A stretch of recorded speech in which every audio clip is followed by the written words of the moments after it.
President Trump in the Situation Room late today, with his national security team for a second day in a row, now meeting on Iran and tonight. A source now saying the president is getting comfortable with the idea of the U.S. striking in Iran's key nuclear facility, called Fordo, 300 feet deep under a mountain. The president has not given the final okay, but did approve strike in Iran, and of course it comes as the world watches, and wonders will the U.S. strike Iran now. Trump has demanded Iran's unconditional surrender, but tonight the country's supreme leader defiant surrender to what the Ayatollah, quote, "The Iranian nation cannot be surrendered, we will not accept any kind of submission."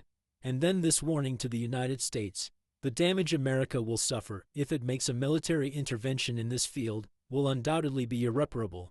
The Tucker Carlson expert on Iran tonight, the president's own party torn on what to do, a division on full display in this clash between Texas Senator Ted Cruz, who supports a strike, and Tucker Carlson, who doesn't want America to get involved. How many people live in Iran, by the way?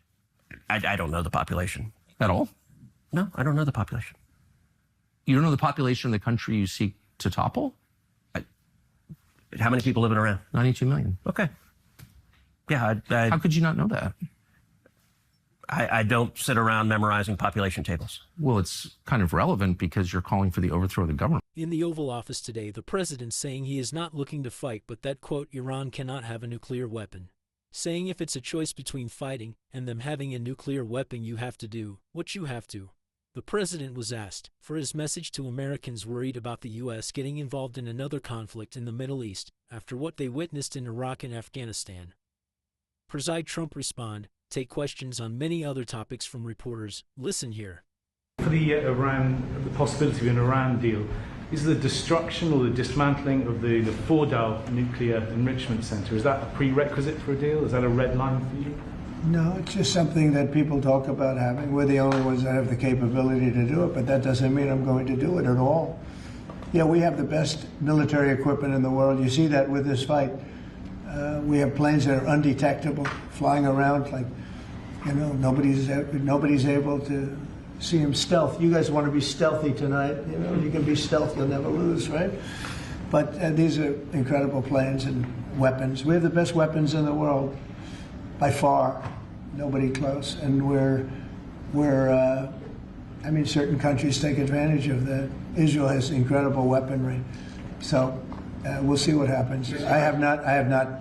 I've been asked about it by everybody, but I haven't made a decision. Mr. President, you talked earlier today about having daily conversations with Prime Minister Netanyahu. Yeah.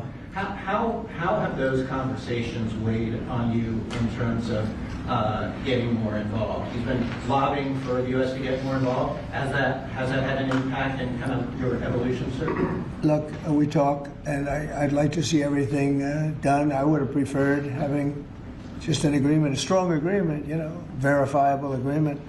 But it was such a shame. They were so close. You know, Iran was very close to signing what would have been a very good agreement for them.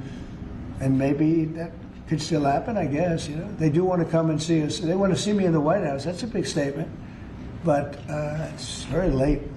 Is it enough of a statement to hold off getting? We're going to see what happens. Look, we're going to see what happens. Ending it as soon as you can would be good. Have you closed the door on meeting with them? No. Okay, so it's still open to them coming here in your Yeah, I mean, they asked if they could come. We'll see if that happens. It's not that easy for them to come. They can't get out.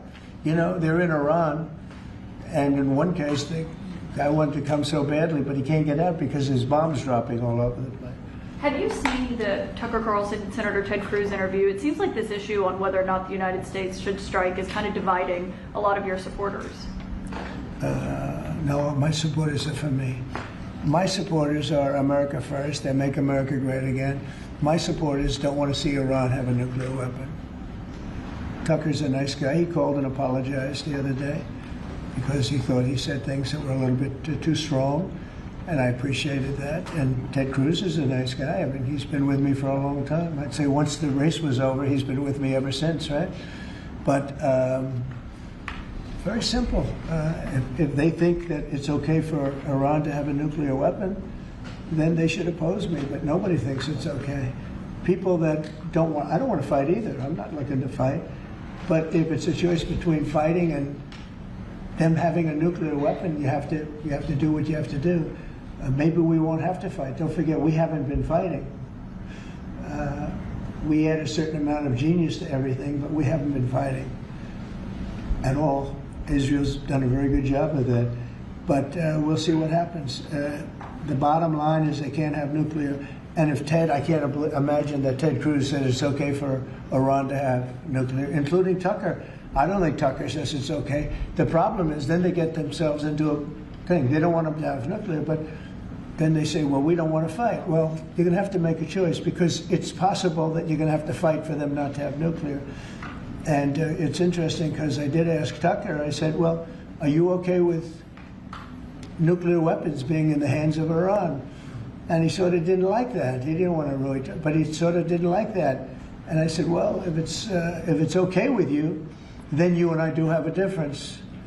But it's really not okay with him. Therefore, you may have to fight, and maybe it'll end, and maybe it'll end very quickly. But there's no way that you can allow, whether you have to fight or not, you can allow Iran to have a nuclear weapon because the entire world will blow up. I'm not going to let that happen. President, on Iran, if regime change does happen there, if the regime falls, do you have a plan for what you think would happen there? I have a plan for everything, but we'll see what happens. We've got a ways to go. They should have made the deal. I had a great deal for them. They should have made that deal. 60 days we talked about it, and in the end they decided not to do it, and now they wish they did it. And they want to meet, but it's a little late to meet, but they want to meet. They want to come to the White House. They'll even come to the White House. So we'll see. I may do that, but it's a shame it could have been done the easy way. Do you think the regime there could fall?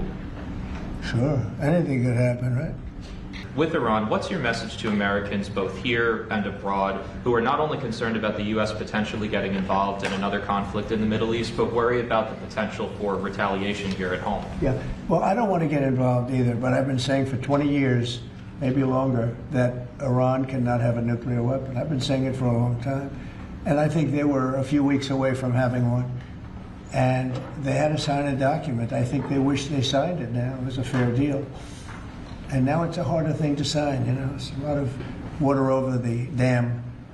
But, it's I say it very simply. Iran can't have a nuclear weapon.